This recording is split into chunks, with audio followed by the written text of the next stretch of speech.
All right, so got another call here. Nice warm day, Vancouver, Washington.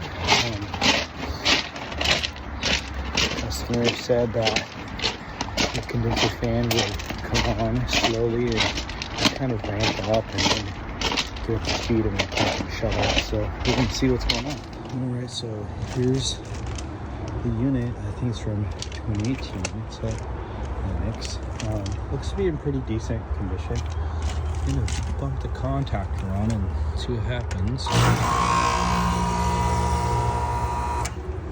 So,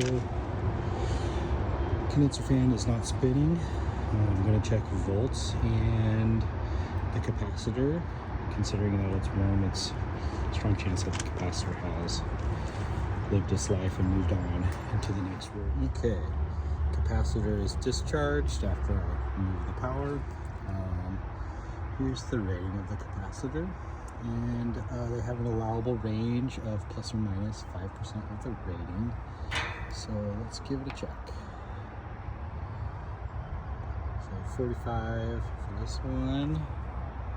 And let's check these leads right here. And that should be a 5, but it's 0.12, so I'm going to say that that's probably failed. Let's go see if we have a replacement in the vein. Okay, so I was all out of OEM capacitors, but I did have one of these turbo caps left.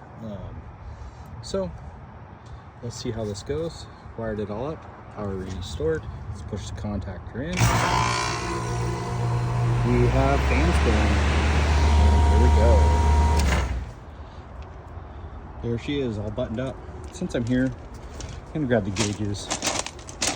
Let's check out performance and see how things are going on this potentially successful service visit. Drill flip. Okay, I got this thing running from the thermostat on. Don't have my normal field piece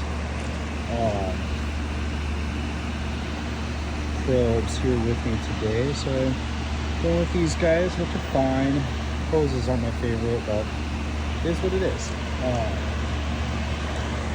So, just turned it on. We'll get this thing running and see what kind of performance we get out of it and go from there. So, here's where we're at after about 10 minutes of runtime.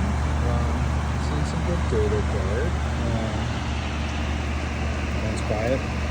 Not really much to complain about with this guy. And so, we'll go check the window temperatures, and I think we can call this one a success. Off the customer.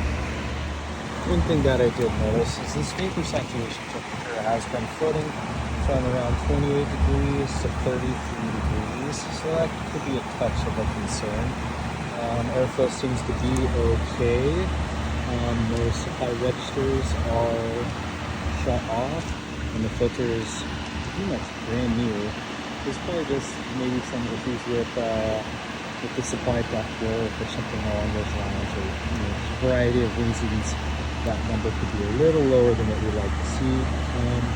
Talk to the customer about it, and gonna talk to them about maintenance agreements and see if we can possibly over time collect some more data and dial this unit in as best as we can. So this is kind of what we do on the service side of things. We find problems and we like to fix them and keep our customers happy and cool in the summertime and warm in wintertime. We try to be as thorough as we possibly can and try to provide the customer with the best snapshot of their system. And if there's any spots where we can make improvements to performance and bring down energy consumption and still maintain a high level of performance. Yeah, so another call down, and on to the next one.